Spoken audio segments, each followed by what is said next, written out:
It's really great to see everyone. I'm Carl Ulrich. I'm Vice Dean of Entrepreneurship and Innovation at Wharton, and I also oversee the Wharton San Francisco campus.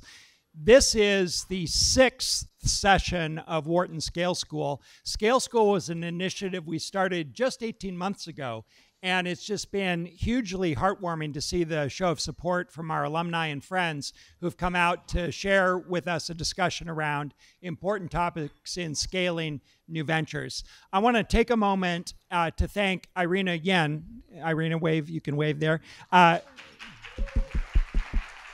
Irina oversees the entrepreneurial programs here in San Francisco and also in Greater China, and is really my right-hand person in the entrepreneurial programs out here. And Irina organizes these events, so we're really grateful to Irina.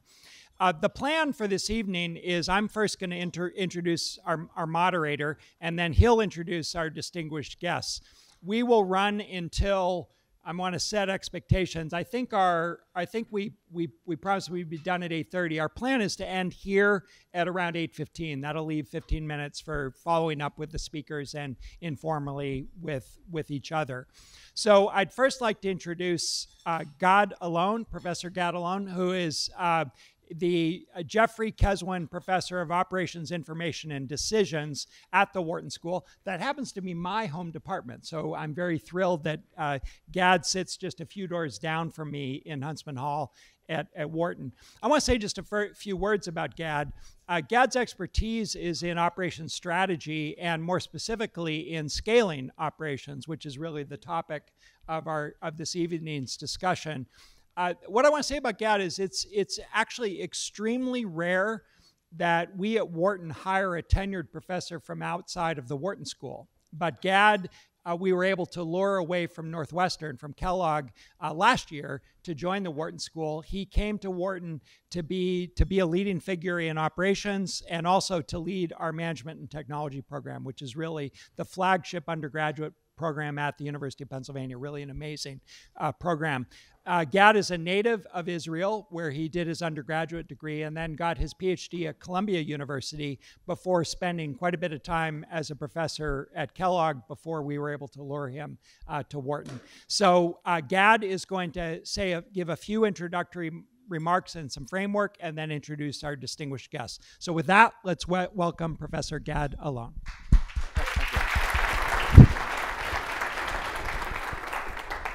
Thank you, Carl. Good evening. First, start with that. Thank you. As Carl said, what we'll try to do, again, my name is Gad Allon. What we'll try to do today is talk about scaling and primarily talking about linking strategy and execution. The way we're going to do that, I'm going to start initially with probably 15 minutes of introduction, just allowing us a little bit to conceptualize, even understand what do we mean by scaling. Scaling and growth. We use the terms interchangeably. What's the difference between them?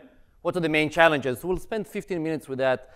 Then an hour really for the main dish for today, the main topic, that's our panel. And then we have, I think, a very interesting discussion that's going to evolve here based on that. And so we're going to have an hour of discussion, then 15 minutes for Q&A at the end. But as I'll talk about in a few minutes, we would love to have you interrupt with questions. But as I said earlier, let's start with just a little bit conceptualizing and talking about what do we mean by scaling? Why do we need to link execution and strategy? If you need to take one or two things for today, what do you want to take even from this part? So if I'll say in general that if you ask every manager that is trying to grow their firm, they will say that it's a formidable challenge to try to continuously grow. And while there is this elusive notion of continuous linear scale, forget about linear, continuous exponential scale, this is very seldom the case. And very seldom you have just continuous growth that comes without any interruptions. And when you try to understand why, you very quickly realize that usually it's exactly the set of skills that brought you to where you are that's going to be the obstacle for pushing you to the next level. And managers that can identify these in advance and identify these challenges in advance and recognize them and build an organization around them can weather these in a way that it looks from the outside as if it's really indeed continuous growth. And what I'll try to do today is really highlight some of these challenges and talk about some of the concepts that we use to try to think about them. It's not going to be a full lecture, so we're not going to expect to see any spreadsheets or anything here. But we do want to think about how we think about it rigorously, rather than beyond just a statement. So if I'll start with that and say that when I think about strategy and execution, usually I think about strategy as sort of a long-term plan, and the execution is really a decision on systems, people, processes, what comes of what you have in the background to try to support that. And the challenges are really the challenges that are around these. So when I think about one of the key challenges that the firm faces, how do you move from an opportunity to strategy? Because at the early stage, the only thing you need, you're really looking for opportunities. You're trying to fetch and find an opportunity. And comes the point where you need to make it into a strategy, a formidable, scalable strategy. The same is going to be for systems. How do I move from a short-term thinking in the trenches to thinking long-term? What does that even mean? From people to processes will be, probably one of the most important elements we're going to discuss here is the fact that if you think about most organizations, usually you have a group of founders. And this group of founders are usually driven by passion, by knowledge of a specific topic, but usually they have also a limited set of skills, and they're limited by themselves, meaning I cannot replicate them. And so in one point, I'm coming, and what I need to do, usually I come and I start creating processes. And when I create processes, I need to basically take what the founder is doing, and I start codifying it. Codifying, and what else do I do? Codify, standardize. Codify, standardize, simplify, try to replicate. The issue is that most of us probably can have seen that passion and processes cannot coexist.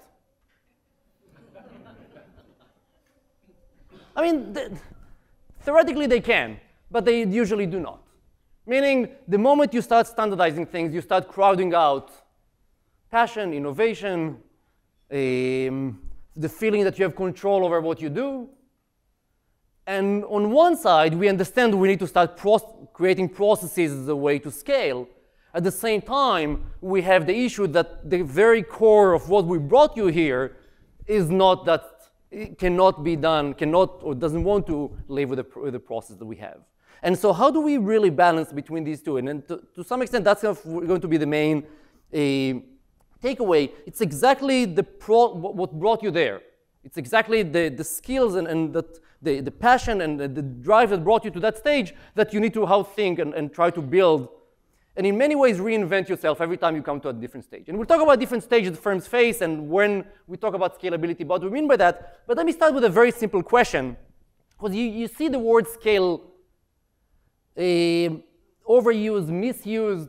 So let's try to clarify, first of all, what do you mean by scale? So let me maybe ask you, maybe like quick show of hands. I know it's not a class, and I'm not going to call anyone, even though I do want to. What does the word scale mean? Yes?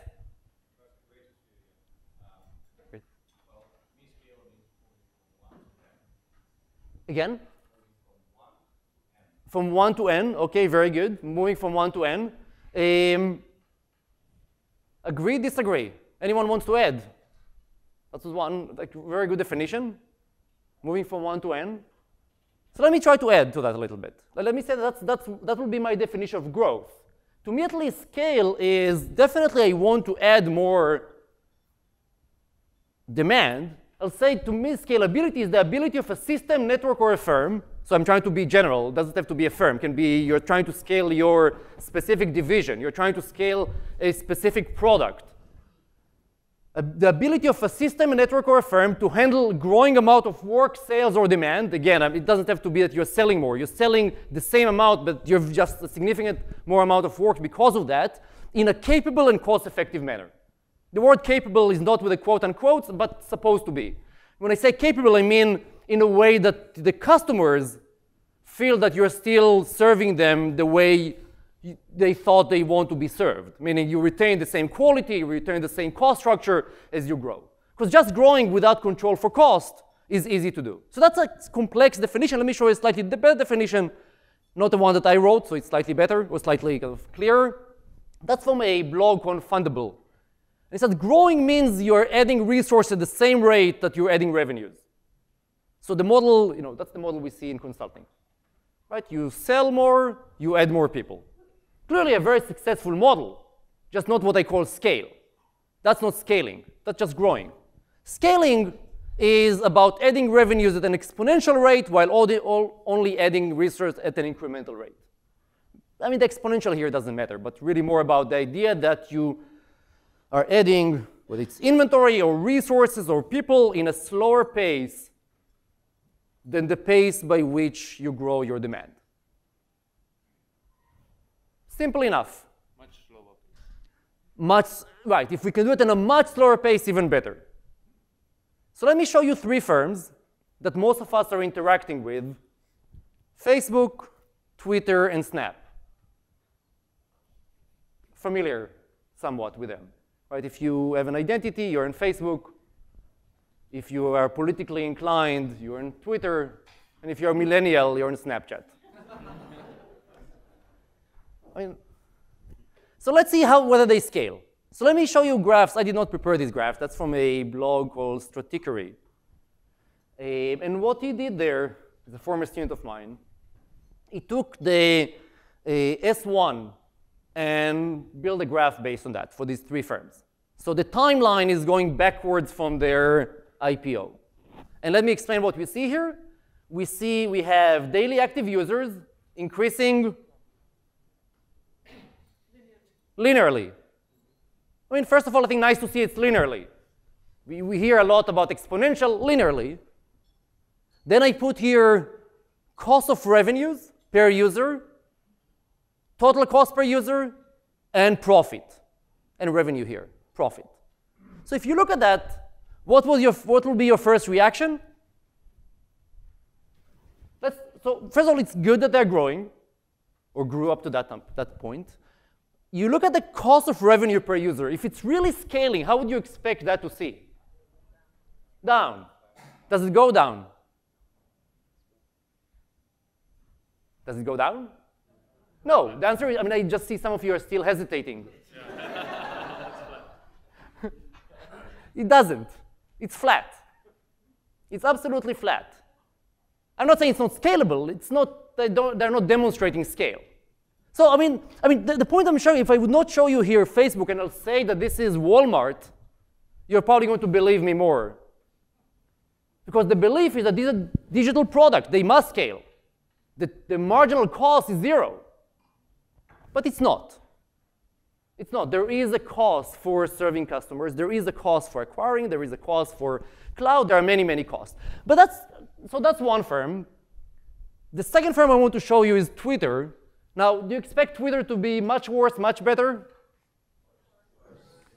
So unfortunately, it's very much the same.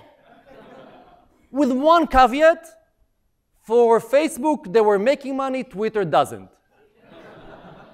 But beyond that, the graphs are pretty identical. They grow their demand, their cost of revenue is flat. Pretty much the same. We tend to talk about Twitter as a very inefficient firm. They don't make money. That's not a secret. But beyond that, the economics of making money is identical. Both are not that scalable, or at least, they're scalable, but they're not demonstrating scale. But really, the reason I show you these two are really to contrast these to Snap. Because to me, when I look at that, that's where I'm a little bit worried. Because let me just translate that very quickly. Snap, does the demand active user go up? Does it go up? Yeah. Yes. Cost of revenues. That's the cost of revenues per user. That means how much does it cost them to serve a user per user? You're not as shocked as you should be. Yeah, right. And then you look at the total cost. This is absolutely skyrocketing. That's the cost per user. That's not the way a scalable model look like. That's not the way in a scalable model. At the very you wanted to see decreasing. If you read the news, if you read about the fact that there are no distribution costs anymore, the cost should be 0. We don't see that evidence.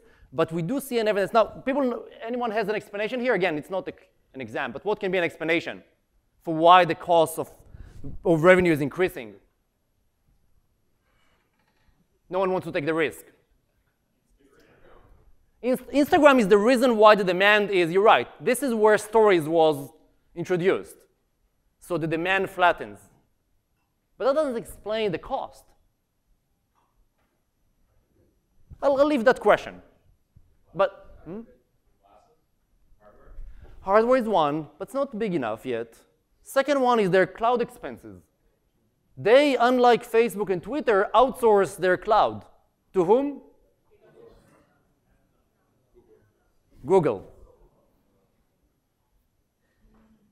One of the big decisions they had to make in the last few weeks was whether they're going to keep it in-house, keep it outsourced or in-house. That's exactly the set of questions we would like to think about here, to some extent. I mean, the relationship between your strategy and how you execute it are going to matter a lot in your ability to move one step after the other when you try to scale. So so scaling sounds good, so what's the biggest risk? The biggest risk we want to talk about is the notion of premature scaling.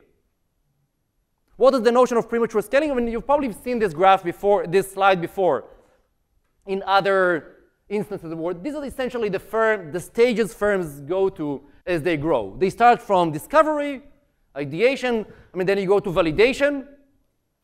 You basically try to see, are there indeed people that are willing to buy? That's what we call product market fit. Then you try to see, can I make it more efficient? Can I start making the sales process more efficient? Can I start the process of selling that more efficient? Serving the customer more efficient? Because if it is more efficient, what can I do now? Now I can scale. And as we're going to talk multiple times, one of the risks is jumping through this efficiency step. Saying, I have an idea, I have a willing customer, I have a willing VC, let's try to grow. And one of the things we'll try to argue here is that this step, if you jump through that, that's what we call premature scaling. So what is premature scaling? By the way, we're going to send the slide deck at the end by email. I see many people taking pictures. You're still willing, you can do that. I thought to say it now rather than at the end. But you were going to send by email if you want to get them. Absolutely OK with that. So what we call premature scaling is this notion of putting the cart before the proverbial horse. And in the case of startups, this can be potentially related to both engineering and operations. I like the quote at the end. This is, by the way, a quote from Michael A. Jackson. That's not Michael Jackson. In case you're... Getting venture money can be like putting a rocket engine on the back of a car. Scaling comes down to making sure the machine is ready to handle the speed before hitting the accelerator. That's really what we're going to talk about a lot about. How do you time it well? Because what's the risk? Now, I should say research on startups is always very hard to do, primarily because what we call survivability bias. Most startups don't survive. So by looking at those who survive and trying to study for them, you get a very, very biased study. So take the next slide with a grain of salt. Don't take here everything that's written here as like truth. But this is part of a genome project that was trying to look at many startups and try to codify that. And they say that 74% of the high-growth internet startups fail due to premature scaling. But more importantly, what does that mean? It means that, for example, they hire inconsistent outsource 4-5 times as much of their product compared to consistent startup. At the same time, the team size of startup that scale prematurely is 3 times bigger than the consistent startup. So they hire more people, they hire shorter, faster than others, they outsource more even though they have more people. So they make all the possible mistakes primarily because at this stage they think that they are in the scaling stage, but they're still very much in a premature stage. Yes? Two things that they grow faster than startups that scale prematurely. Startups that scale properly. Right. Grow 20 times faster. Right. And point six is they take longer to scale to their team size. Can you talk a bit more about that? Yes. So I think that's actually talking about their team. This is about their size, meaning their demand. This is about their team size. So one of the biggest issues, and to some extent we want to talk about, is you have a strategy, and now you need to go about executing that. You'll need to hire, again, system, people, processes. One of the biggest issues that we say many times with firms that get access to capital too early is rather than to think about where you really need people, you start hiring people and start building a team that is excessive for the type of risk you're facing at that stage. Which in fact means that you many times develop features that you don't need. You're putting R&D ahead of the ability to sell that. And while you're scaling slower, you actually have a team size that is much, much bigger for that need in that stage. Does that make sense? Good question. So again, I will not get into more details, but I'll say that if you have to teach a course now about it, I'll spend quite a bit of time on why we believe a firm should scale. A firm should scale because we pool resources, we pool inventory, we pool risk. We have many, many things that actually are working in favor. But this slide, to some extent, will be also a good way almost to finish, because to be able to enjoy these, I need to plan my strategy from the beginning. To some extent, we have here a game between choosing where to play and choosing how to play. And the truth is in neither here nor there. So for example, one of the things that we're asking is, and I'll just give one example, how do I scale my strategy? To me, when I think about scaling my strategy, if I want to give a counter example for that, I'll talk about Webvan. People are familiar with Webvan? Webvan was a story for a firm that managed to burn $800 million within 18 months. We don't call it burning money, we call it incinerating cash. It's pretty hard to do. It's not easy, even if you'll try. And one of the things, so when we talk about it, one of the things we say, well, I'm not going to go into the tools, but really the principle is make sure that you scale, you align your operation, your strategy, you make sure that your position is defensible. And more importantly, that your growth plan is financially viable. Yeah.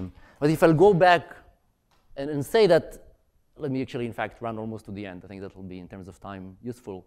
Let me actually run and just for a second talk about this example. I think this is actually a good example to talk a little bit about the challenges we would like to talk about here. And so this is Casper. People are familiar with Casper? So, the feeling always is that really what's missing, the main constraint that is holding me back from trying to scale is going to be demand. I would say that's, and when I say the feeling, that's usually true. Usually the biggest challenge a firm has is really the ability to attract enough demand to be able to scale. But for most organizations, immediately afterwards, if you get to the stage in which you need to scale, comes the stage in which there is going to be some shortage of some sorts, if you manage to scale well. And in fact, the ability to plan and to move to a systematized thinking on risk and networks is going to be crucial. So the example I'm giving here is Casper. Casper had a very successful launch, managed to grow much faster than anticipated, had huge shortages initially. And I'm putting here this triangle here as sort of a concept to think about how do you interact with customers when you have risk about your customer's behavior. And so in this case, what I'm basically saying, there are three ways to solve it. Either you solve it by having excess capacity. So either you have enough capacity to solve that. You have excess inventory. Not every time you can have excess inventory. If you're selling cloud services, then excess inventory is not going to help you. But if you're selling a product, and we'll have a product person here as well, then excess inventory is great. But if you cannot have these two, or at least capacity is too expensive, or inventory is not available or too expensive, then you have time. When I say time, whose time? Your customer's time. Right? And in fact, the solution that they found at the end was to try to offer much more transparency to their customers on where things are in their supply chain. We'll ask Joy today what's the situation, and how, Joy, how you deal with a situation where you have a product that you might have a shortage of. In fact, if you ask about Apple, and you see that Apple usually starts where? I know it's not really a startup, but where does Apple usually start? Do they have excess capacity? where would you, so one of the things I want you to do is really think about your organization, or organization that you're familiar with. So where would you put Apple, for example? Apple at launch is a time, right? I mean, all of us, when I say all of us, I mean some of us, and actually I mean most of us, are going to be waiting for iPhone 10. We can pretend not, but we will. That's during launch. But after launch, usually they start moving more and more towards inventory and capacity, and usually they have a mixture of the two. And what I'll argue that as a firm, depending on the stage you're in, depending on where you are, you need to choose the right position in that place. I'm not going to belabor. I think we have again, in the interest of time, I'm happy to discuss, Blue Apron and what they were issued and the struggle, how they struggle. They actually have a graph that looks great in terms of the cost of revenues. So they are becoming more and more efficient. What's the biggest issue they have? Someone said it. They have huge churn. And because of that, their total cost is actually going up, because for every customer, so the way they said here is that we are always one bad experience from losing a customer.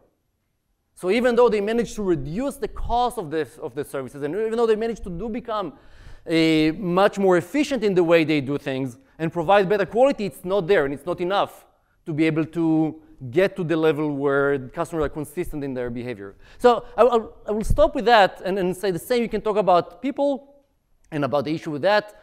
And then I just want to leave you maybe a few principles that I want to use here. That I just, these are the principles I'm leaving my students with when I'm finishing this as a class.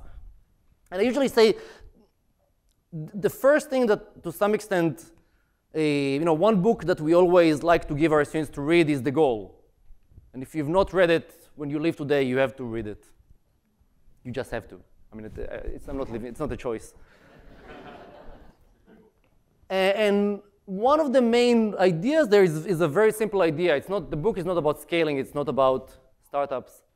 But it's the very simple idea that in any point in time, there is really one or two simple constraints that are limiting your ability to grow. We tend to think that the world is very complex. We tend to think that there are many, many issues, that it's the communication, and we don't have the right people, and we don't have the right staff, and the demand is not there, and the marketing doesn't work. But if you really think about it, there is one or two things that are really, that if you had to be there, or you had to spend your next dollar, that's going to be that place. And thinking through that is really, in any point in time, is a crucial step, and that's exactly where you as a founder need to be. And that's exactly where your extra dollar need to be. And thinking through that simplifies the way we think about that. Containing costs. I usually say, well, as you scale, you cannot be too quickly to try to be efficient. Efficiency is a luxury to some extent of a firm, the ability to invest in efficiency. But containing cost and think about how do I contain costs as I grow is going to be crucial. Containing costs primarily because you saw for Facebook and Twitter and Snapchat, that's a challenge. How do I think about controlling processes, hedging against risk? And the last thing is about building networks. What we know that what does scale well are networks. The more I can think about networks, I just saw a study a few days ago that looked at the first time the firm introduces an API to their product and the impact it has on their market share, on their, market cap. You ask, well, these are two unrelated things, right? API is of a technical, people when I say API, people know what I mean by API? Yes? No? Okay. And it was interesting what the main idea behind the study, the moment you make your firm into a network of outside people that can come and utilize and iterate on the resources you have, you bring outside innovation, you bring outside resources, you bring other outside thinking that allow you to potentially capture a much bigger market share and a much higher market cap than what you could do by yourself. And having this way of thinking is going to be crucial moving forward as a way to enjoy many of these scaling benefits. What I want to do now is to stop here and invite my three panelists, introduce them, and then start with the question. So Steve, Ravi, and Joy, please join me.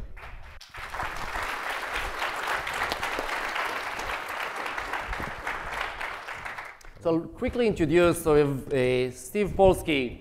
So Steve Polsky is the founder of Juvo, a mobile firm that specializes in financial services worldwide, currently in 4 continents.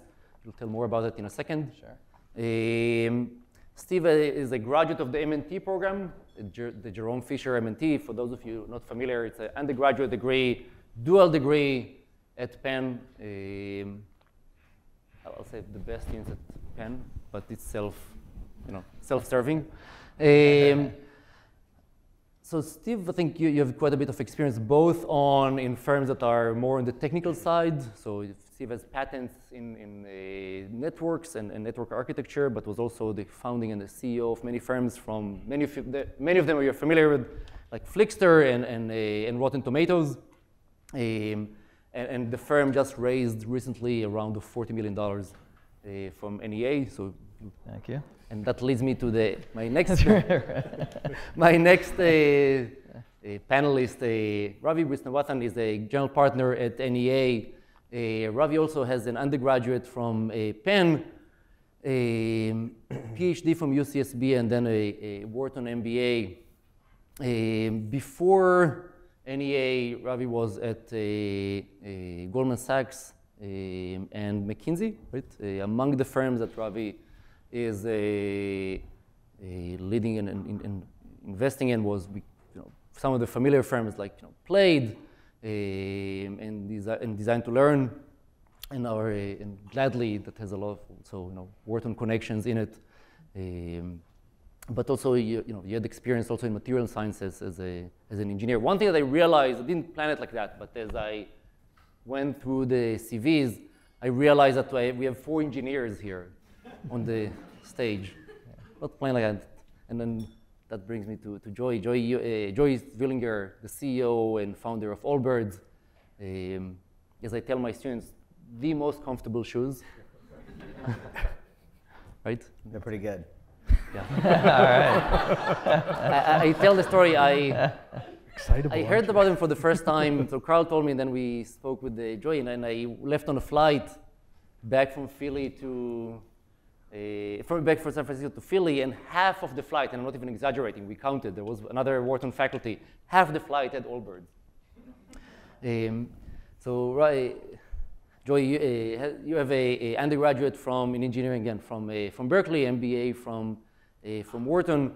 After your undergrad, you spent in Deloitte. Yep. Right, and then after that, after your MBA, you're VP of sales strategy. Well, I did some investing. Right. And I did the biotech company. The LG-based products. Yeah. Right. And so one of the first questions I want to ask is, you come from very different perspectives. And in fact, on purpose, we brought both firms that are of mobile products, physical products, and an investor to try really to get through the different challenges that firms face in different stages, but also how is that being viewed from an investor point of view. So maybe the first question that I want to ask, you come from different stages, you have different firms. Maybe you can introduce again, talk a little bit about the firm more for a minute or two, but then really spend some time on talking about what are the 1 or 2 skills that are needed in your domain to be able to grow and scale. So maybe Steve, we'll start with you and then Start off? Yeah. Sure. All right. First of all, you're always working hard at a startup, just always trying to get to the next phase. And then listening to your presentation about scale, I feel like there's even more for me to work on now at Juvo. I got to get to work. But no, so 2 minutes on Juvo, and then I'll answer your question. So look, our premise is we see tremendous opportunity to walk hundreds of millions of people around the world up a pathway to financial services, but starting with their everyday usage of their smartphone, right? So just some stats, so you know, 77% of the world is on prepaid phones. Most of these have no access to financial services, and we believe that people top up, so frequently buying mobile services by the day that using cloud technology, we can walk people up a pathway to building a financial identity and onwards to financial services. And we've grown, we're in 24 countries now over the course of the past 3.5 years, so growing quickly. But look, scale is inherent in our business. Like our belief is that it is now possible to reach 1 billion people on their smartphones, right? So distribution, scaling distribution is a fundamental goal of the company that we're going after, right? And also that we're really building an asset and expertise around data, right? The ability to scale massive amounts of data. The whole concept that you can credit score effectively the whole country of Indonesia now in real time, which was not possible before using cloud computing. So when I think about scaling and the core things of our business, it's scaling distribution, scaling data is at the heart of what we're trying to do.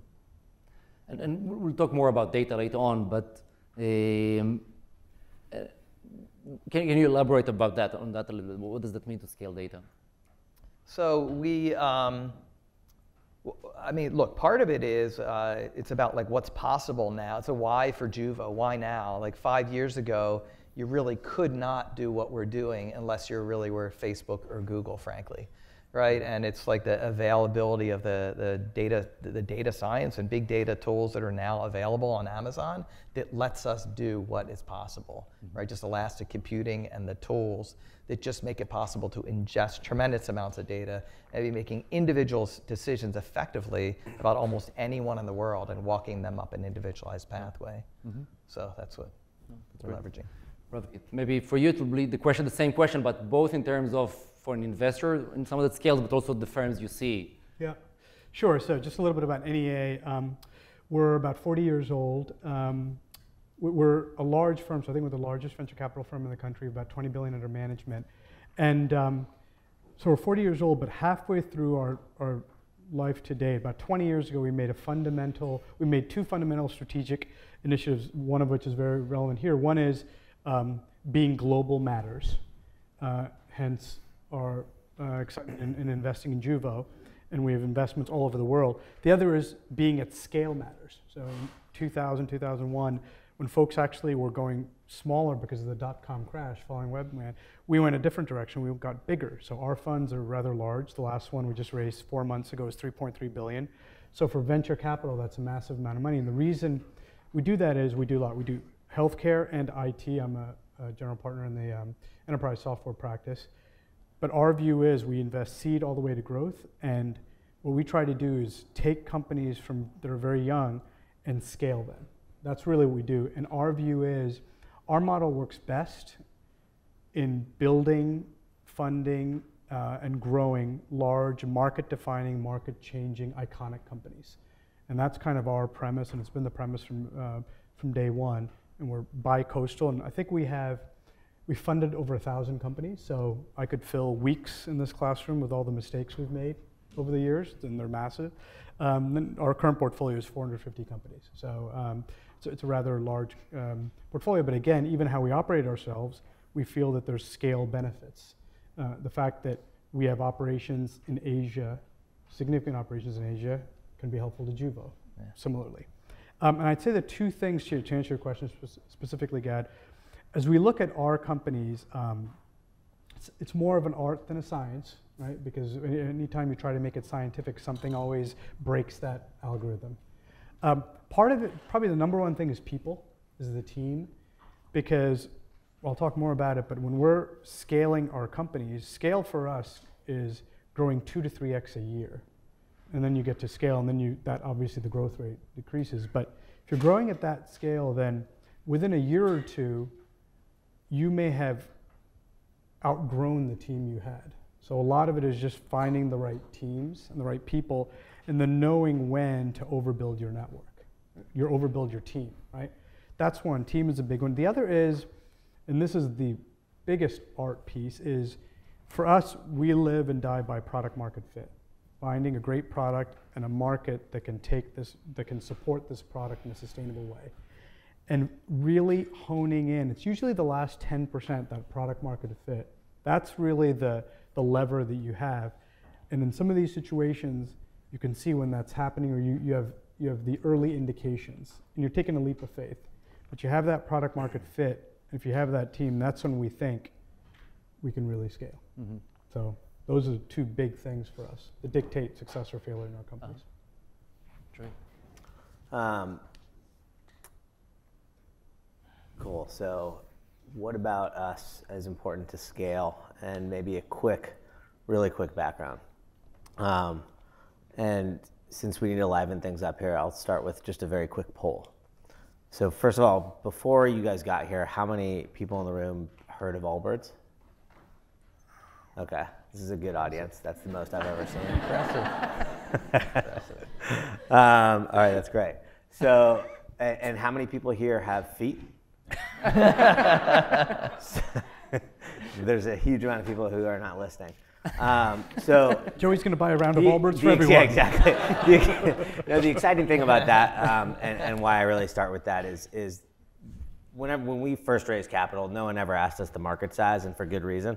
Everyone has feet, and Americans buy 8 pairs of shoes per year, and so that's about 2.5 billion pairs of shoes bought and sold every single year for $80 billion of retail value.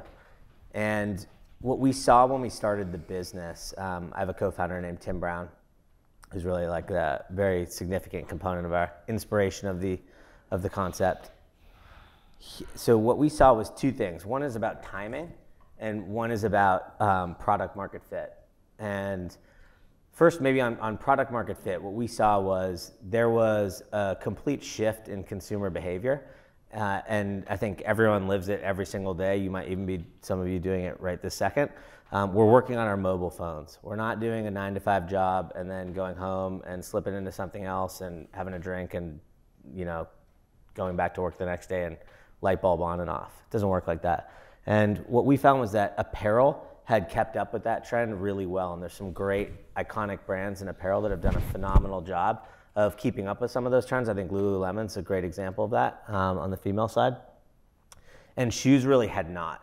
So we saw this amazing opportunity where everyone needs to have shoes that are comfortable to take them throughout their day and go in and out of all different kinds of activity and have utility when you're living life in this different way. Yet there was really not a shoe that was out there that really delivered that on trend and on in the way that consumers wanted.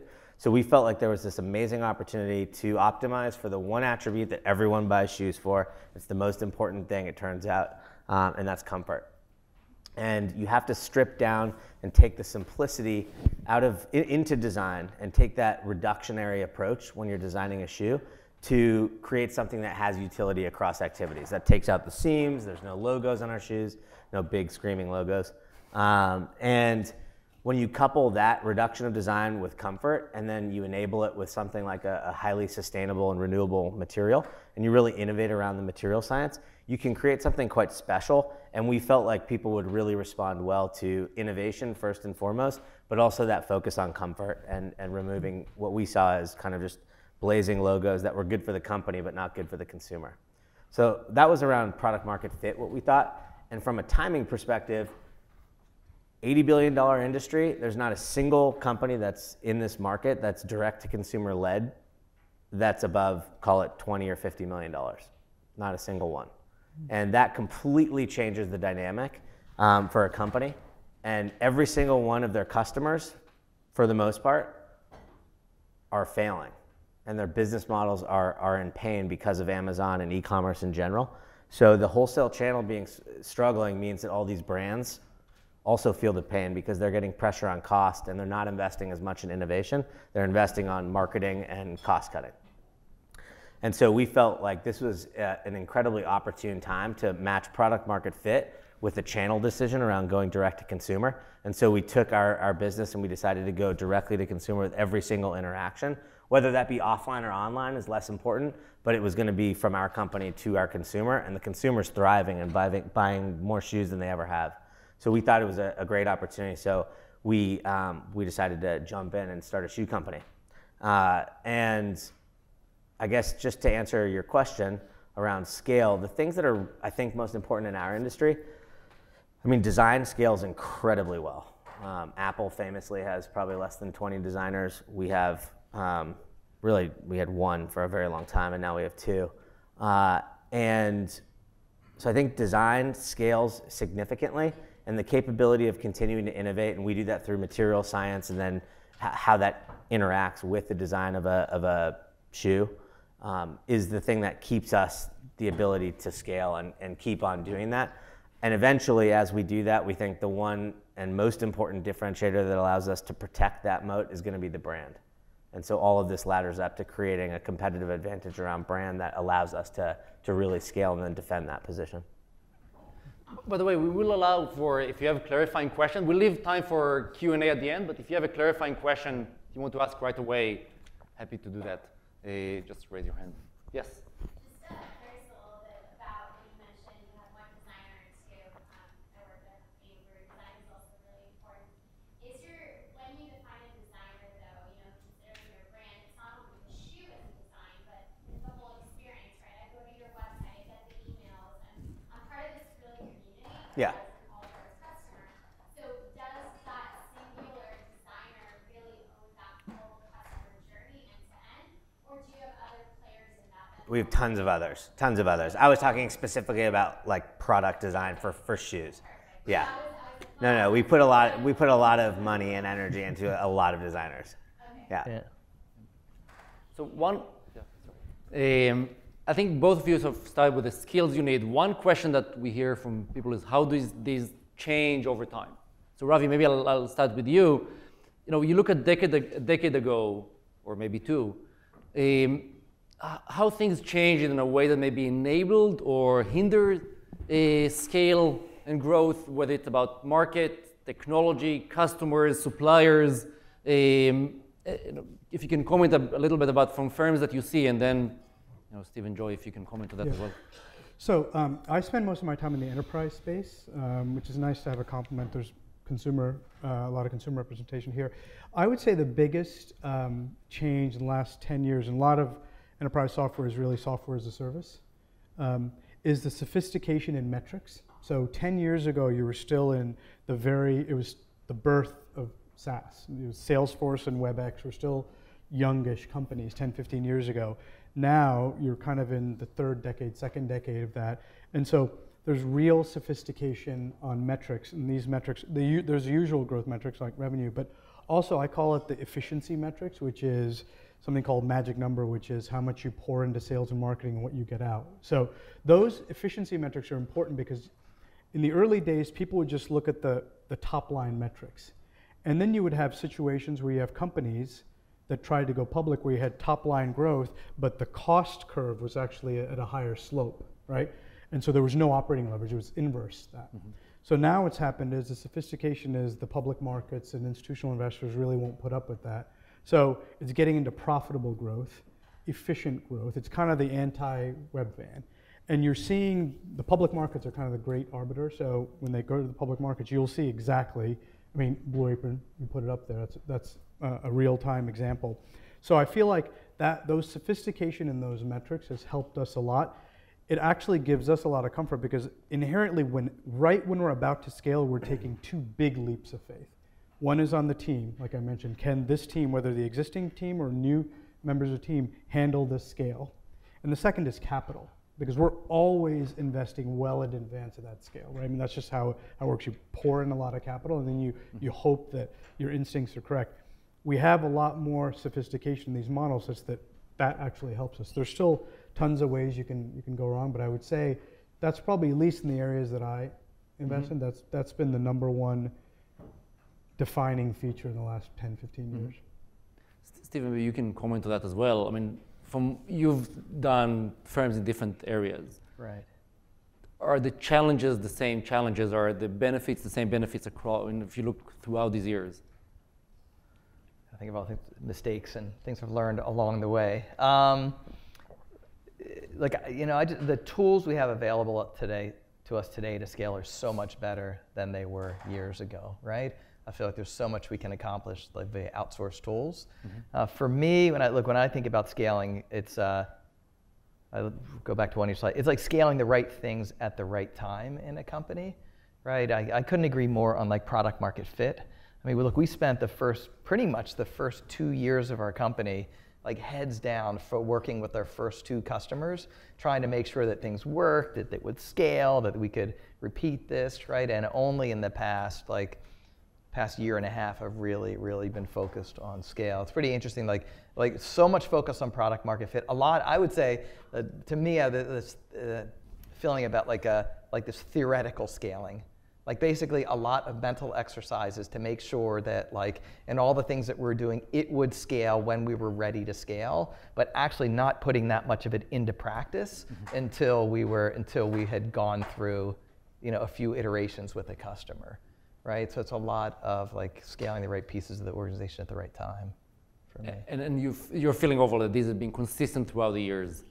So there, you don't, like if I think, for example, on, you see what Facebook and what Twitter enable, like, for example, the fact that the firm like Instagram can come in and take the entire graph from Twitter, right, puts them in a place where they could scale much faster than any other social network before that. Right. In the area that you're in, have you seen things that are enabled, and by the same time enabling mean that maybe they actually make it harder to scale because there's other that compete with you?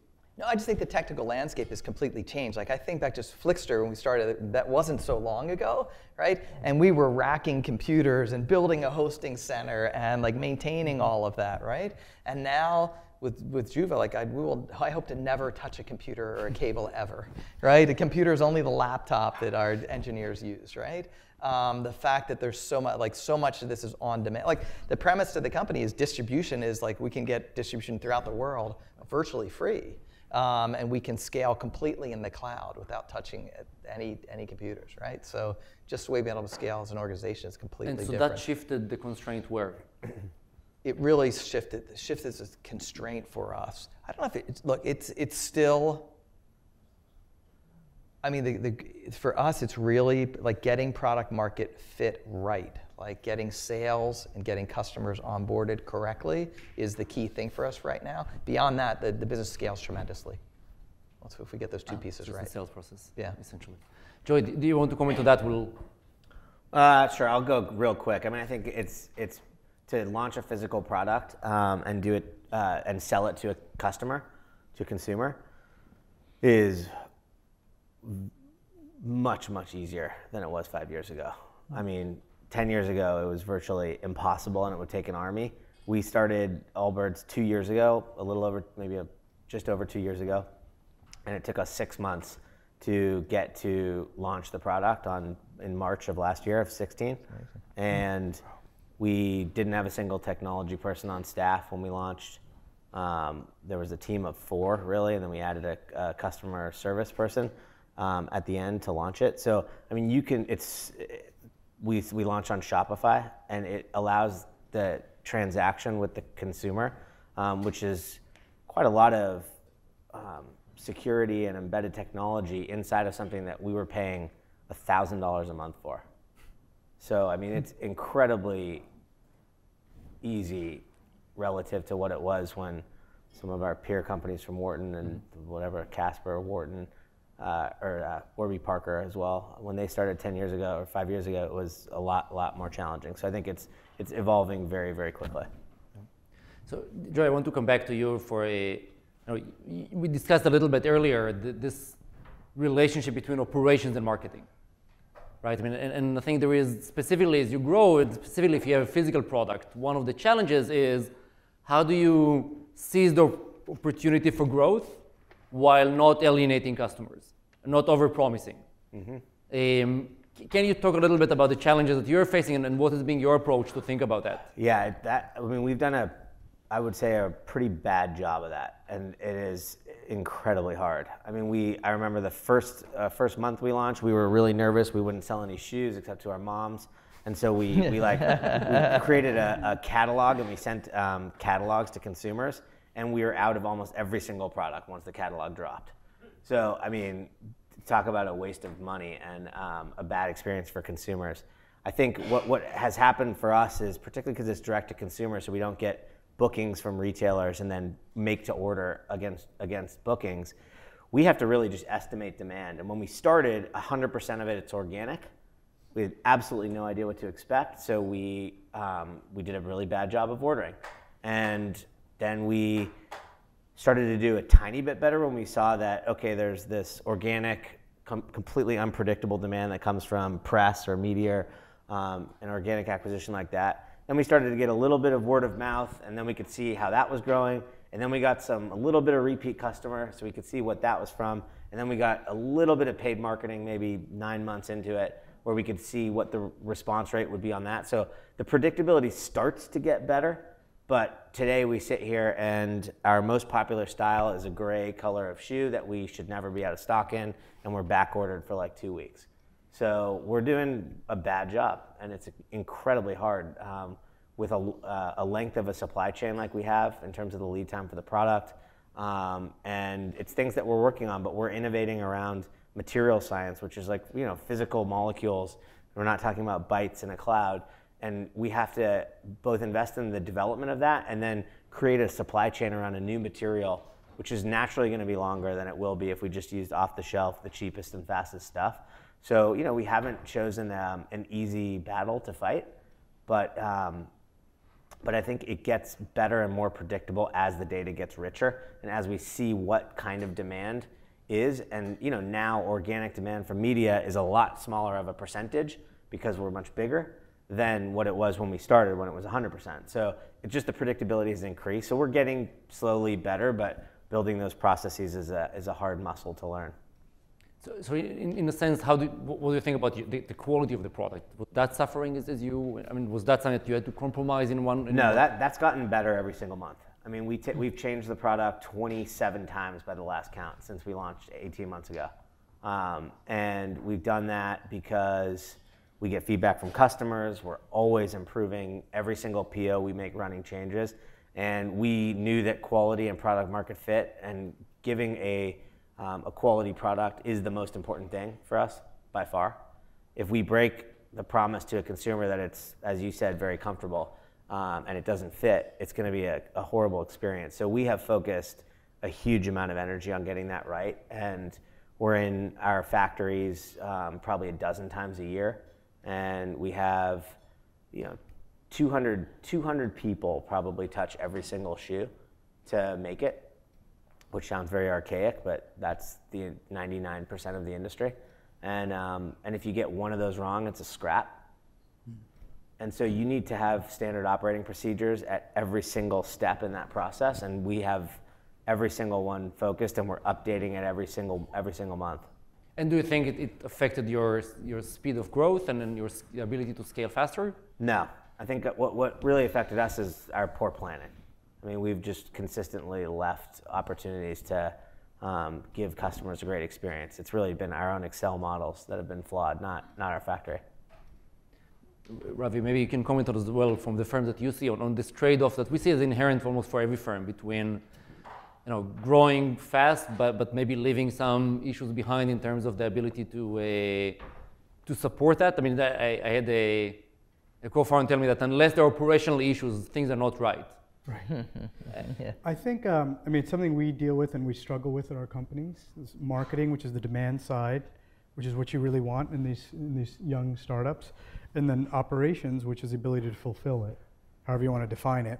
And that usually, it's presumed because with startups, you're just begging for that demand side, right? It's a competitive market. So once you get it, it's unfathomable that you can't fulfill it or work through it. So the only way we can do that, again, it starts with the team, but to really monitor execution excellence in each of those. So on the demand side is making sure there's demand and there's real demand, really honing in to see, and this goes to the product market fit piece, is it really something that the customers badly want and they'll pay for? And then that's the front end, and then on the back end, making sure that you're able to deliver. Software, it's a little different.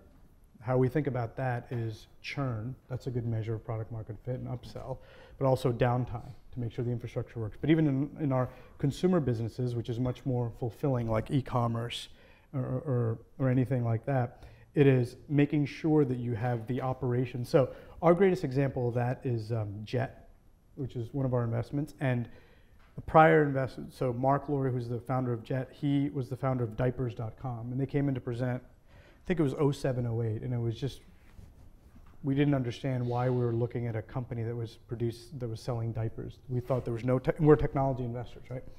But his operational precision was just nothing like we'd ever seen.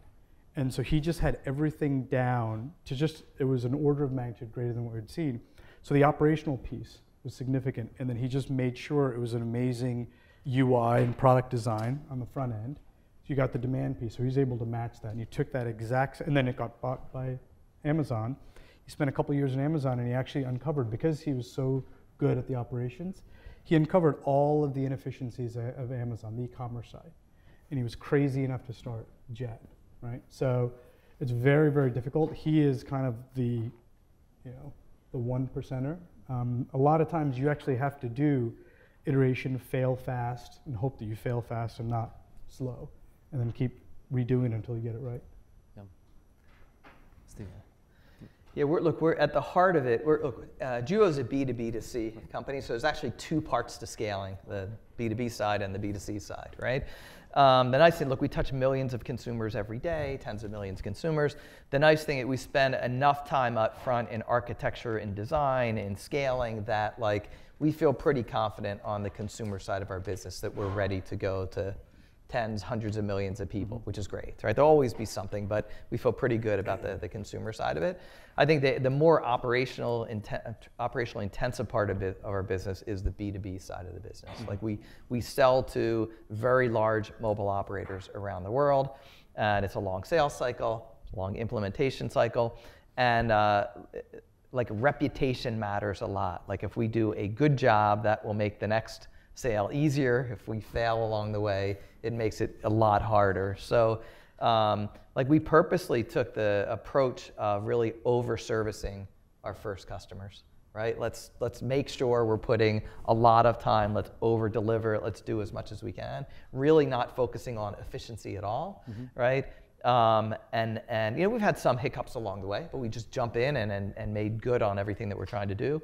Now we're really, the key thing for us is growing the team, right? Trying to get getting great at operations, bringing a head of operations, building the team around to get more structured so we can service, the 50 operators, 100 operators around the world.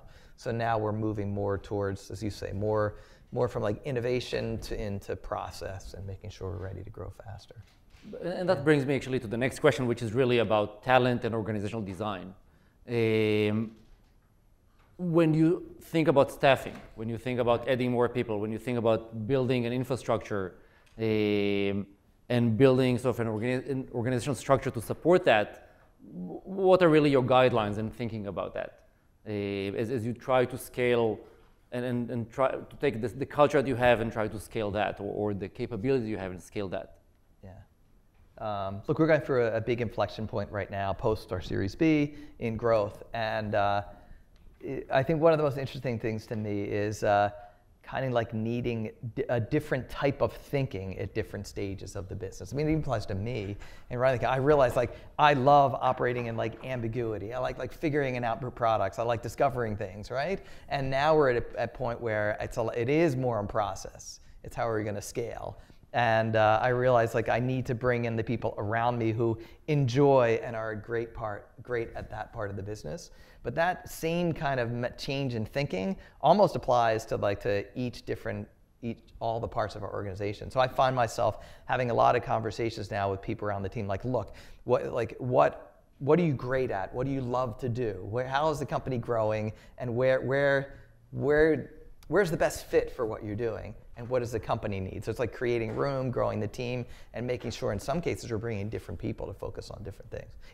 It's actually an interesting conversation because everyone wants to, I've noticed that when you grow, everybody wants bigger and bigger roles. In fact, when you grow, roles tend to get more focused and specific, right? So trying to just make sure we have the right fit with the right personalities and the right skills at different parts in the organization.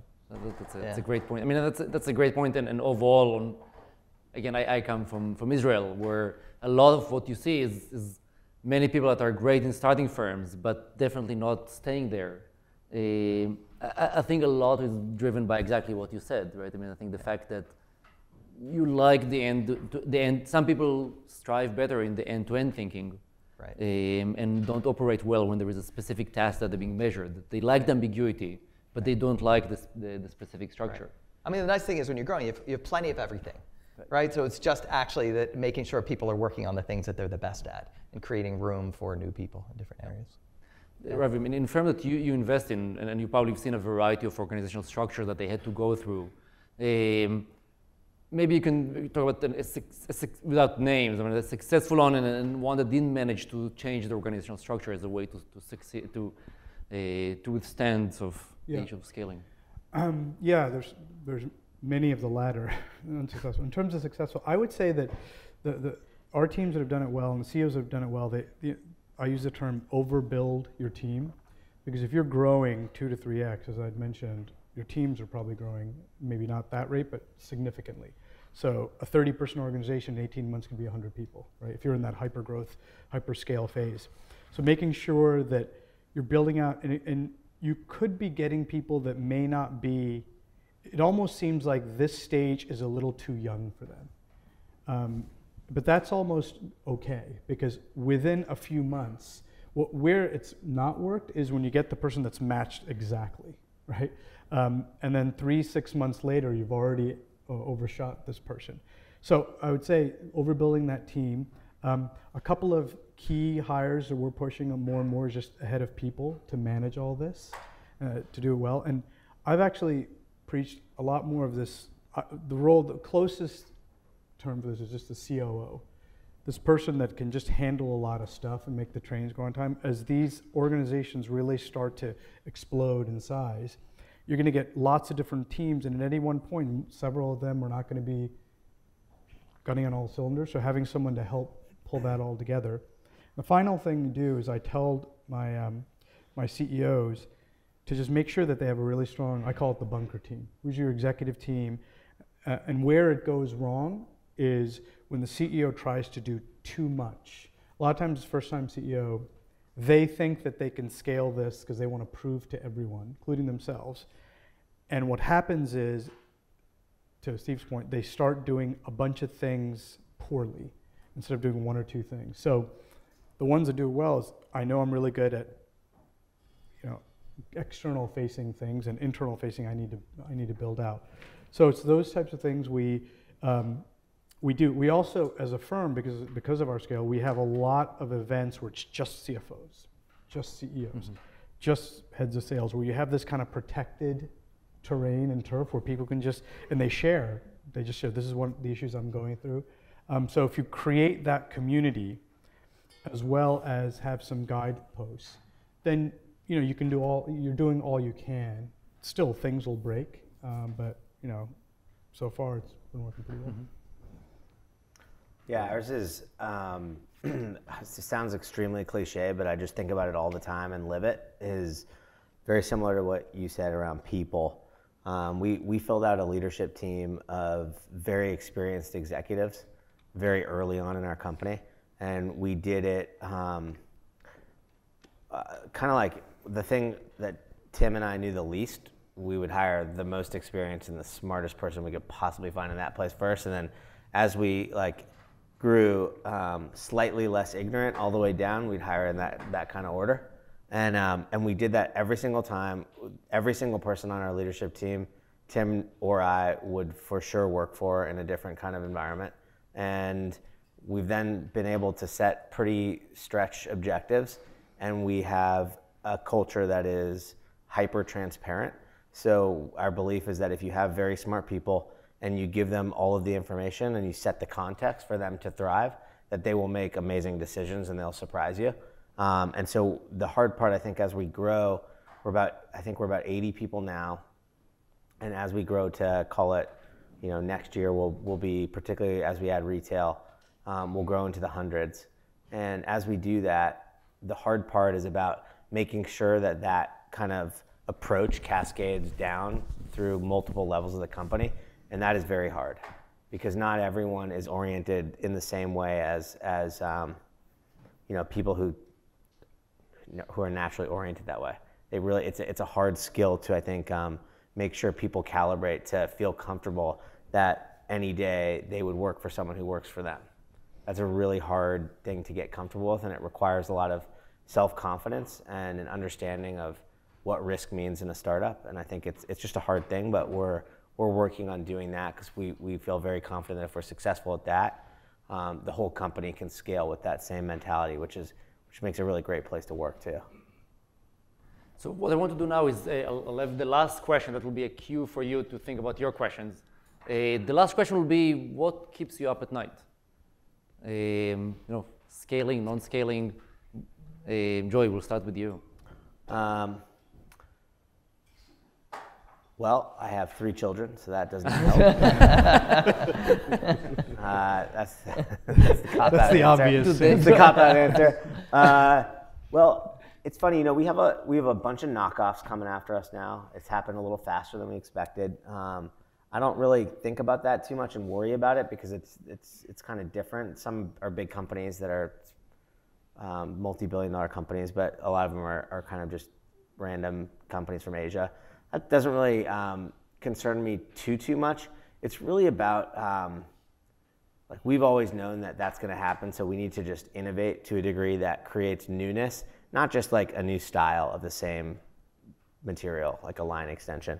We need to completely reinvent ourselves and do it in the same way, if not better than we did the first time. And we feel like we have a pipeline. From the day we started, we felt like we had a pipeline that could last 3 to 4 years. And this is like deep material science. We're doing big collaborations with multinational chemical companies and the textile industry. And we felt really good about that, but moving and taking the challenge that we're trying to take, which is creating comfort through highly renewable products that have never been used in this industry before, is something that it's just non-trivial. And building an engine inside of a company with scientists and people that can focus on R&D kind of sounds silly. We're a shoe company, but this is one of our first, before we had 10 people, we hired a VP of material innovation and sustainability.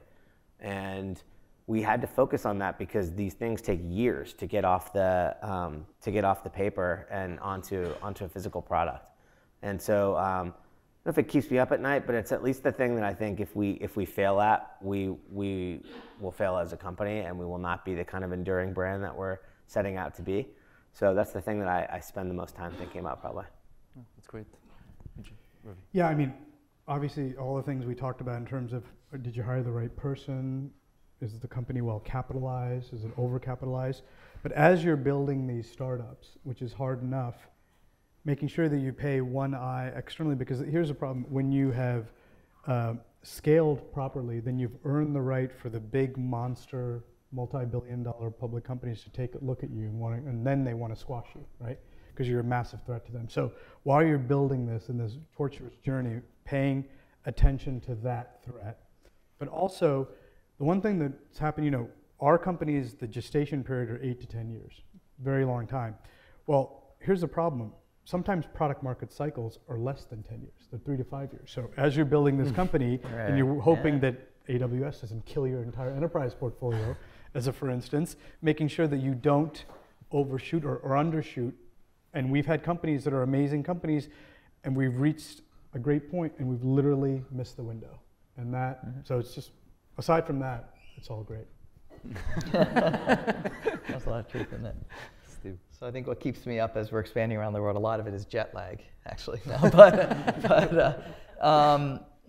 look, I feel like I'm the chief worrier at the company as part of my role. I always think about it, all the different problems we could face. Look, for right now, it's a lot of people as we scale. And look, what we're doing applies to about 80% of the world.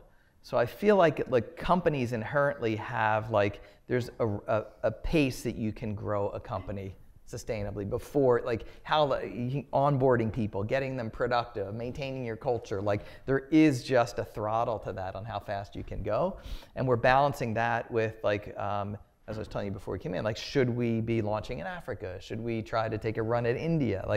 How global should we run with our company, right? How fast? It's a balance of how fast is too fast. And look, in a technology company, to your point, the landscape is always changing. You're always just making decisions on partial information, right? And so we think it's a very big opportunity. We want to capture as much of it as we can, but just trying to make sure that the wheels stay on and we're maintaining our culture as we grow. Yeah. Do you think? I mean, we discussed a little. We didn't have time, but I want to ask more about your global expansion, right? I mean, right. Can you can you walk us a little bit just through your thoughts about that? How would you, I mean, you mentioned Africa. Yeah. Right. So look, I mean, the approach we've taken so far, because we're 50 people, but we're on 4 continents, right? So look, we have to have some sort of sanity to this. So we pick regions of the world, focus on Latin America and Southeast Asia. We have activity in Eastern Europe and the United States. So it's a pretty big undertaking for a 50-person company to say, like, look, let's go set up shop in India. Like, it's a big investment, building a team there. Same thing with Africa. So look, we're trying to make a thoughtful decision about this, right? I mean, and it's in process right now, really just about how quickly can we grow. Yeah, I think, as we discussed earlier, I think the challenges, some of these technologies translate to other continents. Some of that, I think, you'll have to have different kind of set of skills to deal with that, or set different challenges in terms of technology in each one of these. And getting into I mean, the fascinating thing is we've seen so far is, like, at a base level, what we're addressing is just the need to communicate, and it turns out that's more similar than different around the world. Like, the base problem we solve works across, like, countries at all different income levels, so that's exciting. We can go all around the world, right? But when you go deeper, when you go upstream, that's where it gets more like idiosyncratic to different countries. What I want to do, what I want to do now is open it to the audience, and I see the first question there. We have a microphone, but we can try without. I'll repeat the question. I think, Steve, the phrase that you used, how fast is with cost. I'm just reflecting on that to ask the question, which is the decision between strategy and execution, or the onus of strategy and execution. What's the healthy tension between the founder and the investor? Who takes the charge on strategy and who takes the charge on execution, or who takes the charge on making the decision that we will scale, whether one likes it or not? Between the founder and the investor. Yeah. I believe it's all on the founders and the management team personally. I mean, you can differ. Yeah. Like, I personally believe that our investors are counting on us to make the right decisions on the company, right? That's easy. Look, actually, at our last board meeting, I just asked them to be like a dose of reason or sanity on us. Like just tell us when you think, we want to go after as big of an opportunity as we can, but be a sounding board for what's too fast. If anything, push back if you think we're going too fast. Like in other words, I think you're maybe expecting the reverse. I think our board would say, would urge us to be cautious about expansion more than us in many ways. Take the time, get it right, expand methodically. I think we're inherently want to build something pretty big. Yeah, but I think it's on us, I feel. Yeah. Hi, my name is Derek Jobst. I just graduated last year, and my question's for Joey specifically. At your time at Penn, you may have had the chance to take Professor Ulrich's class on product design, where he kind of where he spoke about shopping for manufacturers in Asia. So I'm really interested in your experience finding a manufacturer and how the relationship has grown as you've scaled probably more than you expected. Yeah, it is hard. I mean, that is really hard.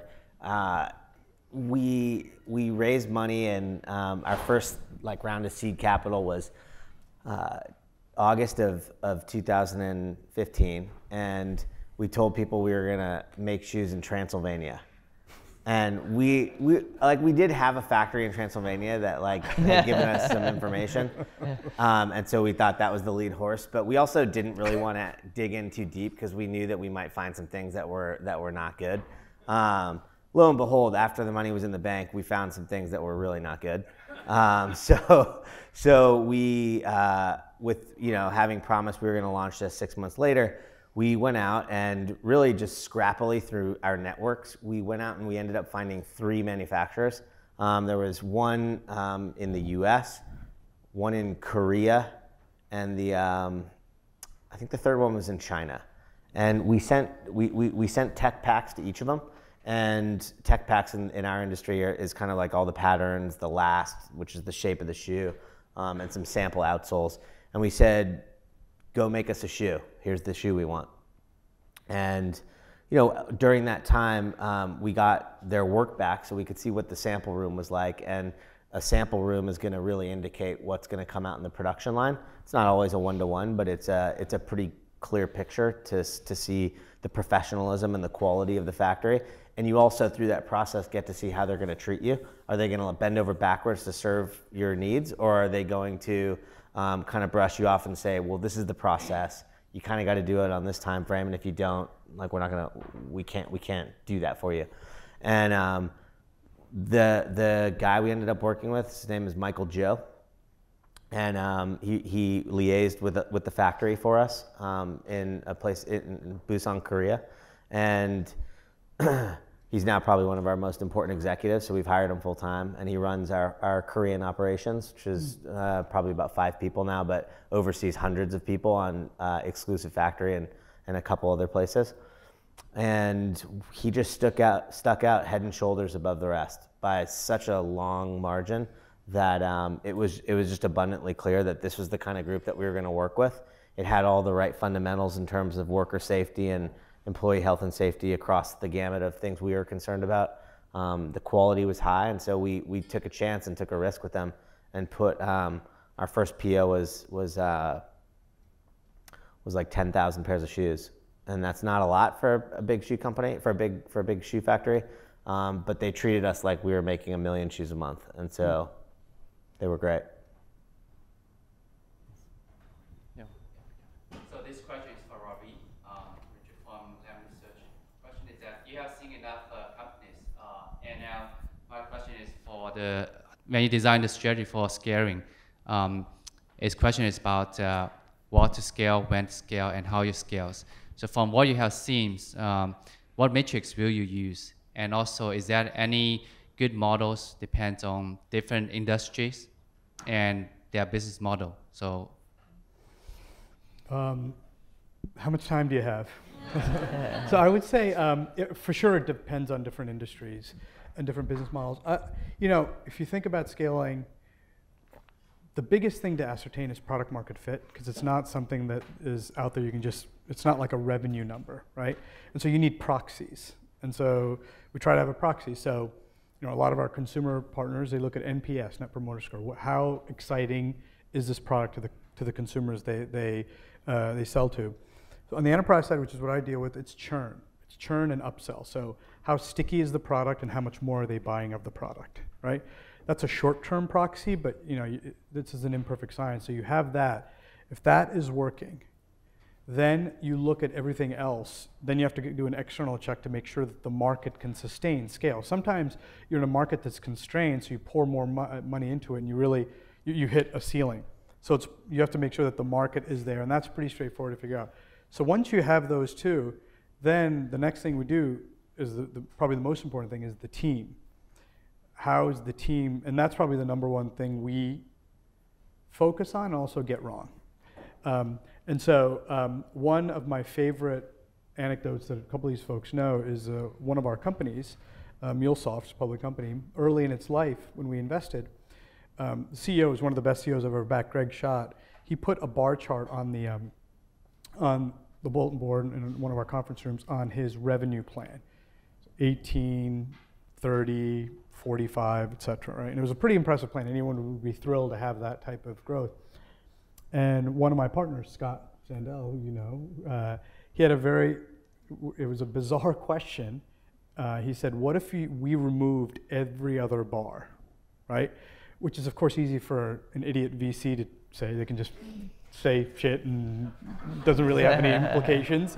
And literally the CEO looked at us like, you're idiot VCs, what the hell are you saying? But the next hour was really the most important conversation, because it forced the CEO into a discussion where he actually could really go internal and say, okay, do I have the systems, the people, the processes, all the things that are on your slides? And then he went through one by one, and over the next 3 months, he came back to us. He had the market, he had the product market fit. He needed some upgrades on the team. The capital was taken care of, and we actually embarked on that strategy. He didn't exactly skip a year, but his growth was well ahead. So you just have, a lot of it is just data ingestion in terms of signals, and then making sense of signals. And what really helps is having years and years of seeing trends, and then you make a bet. And then a lot of times those bets, Webvan, when they were pouring 800 million, I bet you they had maybe reasonable conversations on why they think that made sense. Maybe they didn't have the right signals, or they had few too signals, but they had signals. For us, it's really signal processing before we embark on that. I'll just say a word about your skipper mentality. I think that's to some extent, it's a great, I think, concept, and it's really very much thinking about what I said earlier about the constraints. It's another way to force yourself to ask yourself, what, if I give you everything, all the tools you need to scale, I'll give you capital, what is that? What do you need? What more do you need to be able to do that? In my opinion, it's a great idea. It's a great way to think about that from a different direction. Someone from the end. Who's the last? Yes. I mean, it was kind of already answered with what you were asking. So for us, we talk a lot about trigger points, and when you reach a certain trigger, then it's time to switch into a different mode. So I was curious to hear your experiences with dealing to those points where you say, here's where I need to change my operations. So what are those triggers in which you've seen, and then how do you execute on what you think is the right way to proceed as you hit like either revenues or customers or all that? Yeah, maybe Joy, you can maybe talk a little bit about it. I don't know. I wish it was that simple. I find that like the triggers are nebulous, and for us, particularly in a consumer-facing business, understanding when newness is going to fade or something else impacts your market that's going to change the dynamics that you're seeing. We try to look at forward-looking metrics like NPS and repeat rate and the % that's coming from word of mouth. And when do we invest in something that might cannibalize our existing business and do something that we think recreates some amazing experience? It's just kind of an intuitive sense of when is the right time to innovate and scale, and that adds complexity, and then you need to invest in those people. So, for us, it's been really about taking an intuitive approach to and a feeling for when the right time to do that is. We're facing the same questions on international, and I think we've had the same experience where our investors and almost everyone who's intelligent in this kind of market has told us not to do it and go really, really slow, and we're just completely ignoring it. So we'll see what happens. So I think it's for me, it's never been really that clear. I would add to that for us, again, I don't think of points in time that I think as being like constantly trying things and constantly learning, right? Like we literally are always experimenting on the different way we're selling, the different way we're delivering, all different iterations of the product. It's just a constant process for us. Yeah. Hi, good evening. Thanks for being here, first of all, and sharing your experience. My name is Yin. I'm a Wharton alumna, undergrad and MBA class of 06. And these days, a lot of companies market themselves as having a product or service that will help you scale, right? And including my own company. And I'm wondering, from your experience, so this goes for everyone on stage right now, what have been some of the tools that you have employed at your companies or your portfolio firms that have helped them scale, solve some of the problems in keeping costs low or increasing sales without, exploding the budget, and also perhaps maintaining the culture of transparency that several of you have mentioned? Thanks. I'll do a really quick answer here because I went to this event this week briefly for half a day, and there was a bunch of vendors selling into retail and e-com. And I made the comment because I looked around and you're getting bombarded with spam emails because you're attending this conference. And I felt like if I implemented, you could name, it doesn't even matter what the vendor was, but pick 10 of them and I would double my conversion and increase my revenue by 2x just without doing anything. So I take such a cynical view of it because it is so freaking hard to really implement something, and it's always so unique to an individual business that our approach has been try to get the best and suss out what the absolute best is in different areas. We'll pay people to do great value-add services for us, and then typically if it's really, really good, we'll try to learn the best of it, and then we'll try to bring it in-house. I think it's a very hard time to stand out from the noise. I mean, it is really quite difficult. Good. Sorry for the cliche question, but how do you find the right people? I mean, at a startup,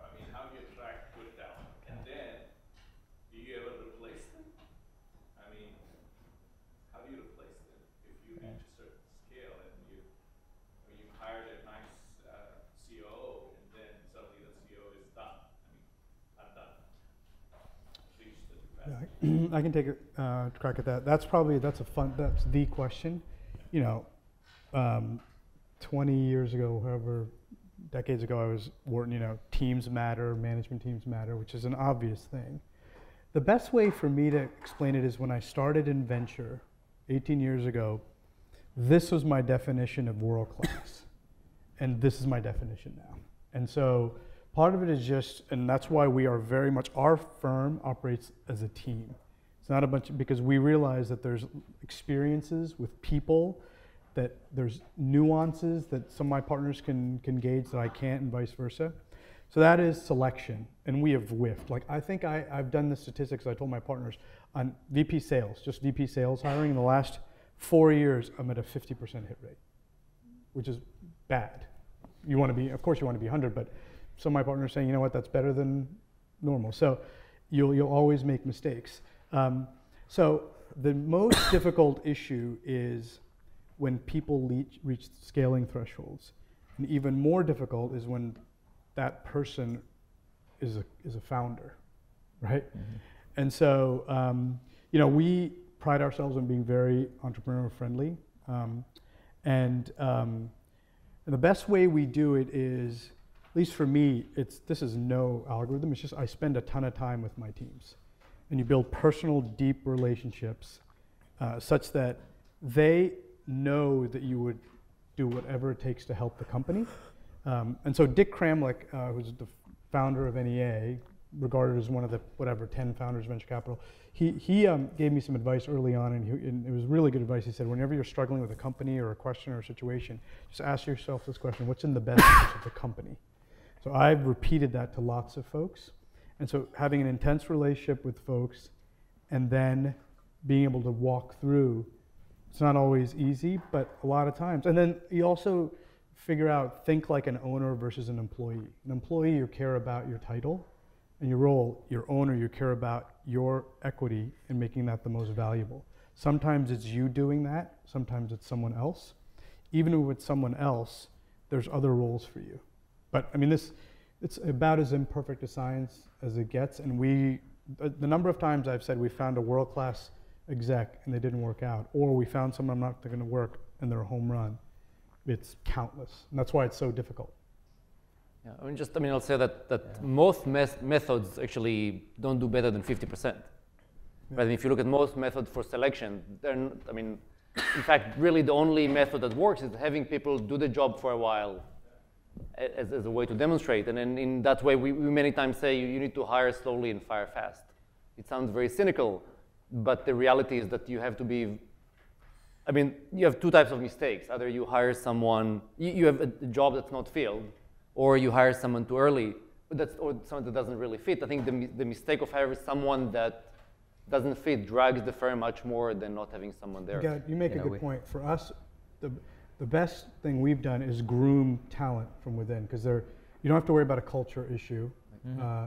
And actually at NEA, so there's 11 general partners, 10 of the 11 started out as associates through the ranks. So it's something we believe in a lot of our companies believe in too. We have time for one more. One thing that we do a lot when we're attacking a new part of the business or a new challenge is we actually, we're very quick to work with consultants in a way, right? Like basically we want to learn.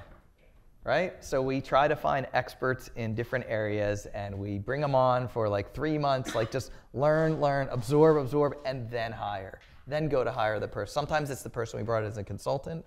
Sometimes we know what problem we're solving and the type of person that we need. That's been very helpful. So it's just proven out in a lot of different areas of the company. Yeah. And that talks a little bit of what you said before about the learning. So if it's the main unit, absolutely. Whether it's needed. We have time for one more question. I'm a size 10.5.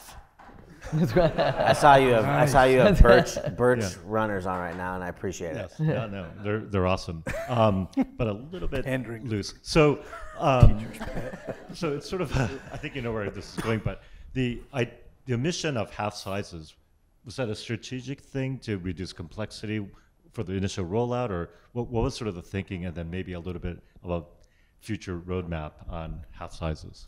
Yeah. No, it's a great question. Want me to take that one? Yeah.